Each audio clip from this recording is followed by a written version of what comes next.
நமஸ்காரம். குரு பெயர்ச்சி பலன்களில் இப்போ பார்க்கும் ராசி கன்னி ராசி. கன்னி ராசிக்கு பார்க்கும்போது ஆல்ரெடி உங்களுக்கு இப்போ கண்டக சனி நடந்துக்கிட்டு இருக்குது.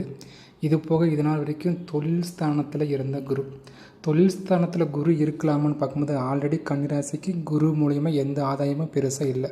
ஏன்னா உங்களுக்கு பாதகாதியாக வரக்கூடியவரே குரு தான்.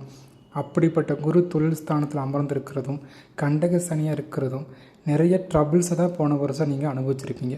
அதுலேயும் மிக முக்கியமாக எதில் ட்ரபிள்னு பார்க்கும்போது வேலையில் சில பேருக்கு ப்ரொமோஷன் கிடைக்கிற மாதிரி வந்து ப்ரொமோஷன் தட்டி போகிறது. அதே மாதிரி வேலையில் நிறைய பிரச்சனைகள். இன்னும் சில பேர்களுக்கு வேலை விட்டு வெளியே வந்திருப்பாங்க. வேலை இல்லாத சூழ்நிலை கூட கிடைச்சிருக்கும். இந்த கன்னிராசிக்கு போன வருஷம் நடந்த குரு பெயர்ச்சி, அது போக கண்டக சனி அமைப்பு. அப்போ இதில் மாற்றம் வர வாய்ப்பு இருக்கா அப்படின்னு பார்க்கும்போது ஆமாம். காரணம், இப்போது தொழில் ஸ்தானத்திலேருந்து குரு பகவான் லாபஸ்தானத்துக்கு பெயர்ச்சாரர். லாபஸ்தானத்தில் எந்த கிரகம் அமர்ந்தாலும் நன்மைகள் மட்டுமே செய்யணுங்கிற விதியின் அடிப்படையில் லாபஸ்தானத்தில் உச்ச உளவடைகிற குரு பகவான் இனிமேலும் உங்களுக்கு வேலையில் ஒரு நல்ல முன்னேற்றத்தை கொடுக்க போகிறார்.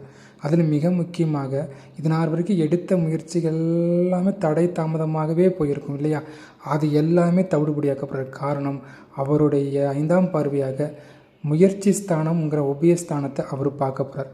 ஸோ இனிமேல் நீங்கள் எடுக்கிற முயற்சியில் அனைத்துமே வெற்றி கொடுக்கறதுக்கான வாய்ப்புகள் மிக அதிகமாக இருக்குது. அதே சமயம் ஒரு பஞ்சமஸ்தானத்தையும் பார்க்குறதுனால அதிர்ஷ்ட மேன்மைகள், ப்ரொமோஷன் கிடைக்கிறது, குழந்தை பாகியங்கள் கிடைக்கிறது, பூர்வீக சொத்தில் இந்த பிரச்சனை விலங்குகள்லாம் குறைகிறது போன்ற வாய்ப்புகள் எல்லாமே இந்த காலகட்டத்தில் குரு உங்களுக்கு ஏற்படுத்தி தரப்படுறார். அதே சமயம் களத்திரக்காரரான குரு இப்போது களத்திரஸ்தானத்தை பார்க்குறது மட்டும் இல்லாமல் களத்திரஸ்தானத்துக்கிற சனியையும் பார்க்கப்படுறார். அப்போது கண்டக சனி பாதிப்பும் குறைய போகுது. அதே சமயம் திருமணத்துக்கான வாய்ப்புகளும் கன்னிராசிக்கு ஏற்படுறதுக்கான அமைப்புகளை இது உருவாக்கி தரப்போகுது.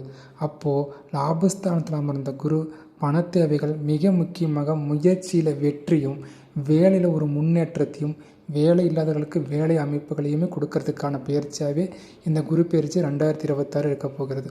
இது 2027 ஏப்ரல் வரைக்குமே உங்களுக்கு சாதகமான பலன்களை தான் தரப்போகுது.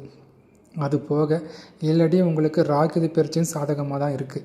அப்போது வெளி பயணங்கள்லேயும் ஒரு ஆதாயங்களை கொடுக்கும். சொந்த பந்தங்கள் இந்த குடும்பத்தில் இந்த பிரச்சனைகள் குறையும். மன அழுத்தங்கள், மிக முக்கியமாக மன அழுத்தங்கள் இனி ஜூன் மாதத்துலேருந்து படிப்படியாக குறையிறதுக்கான வாய்ப்புகளை இந்த குரு பயிற்சிகள் உங்களுக்கு ஏற்படுத்தி தரும்.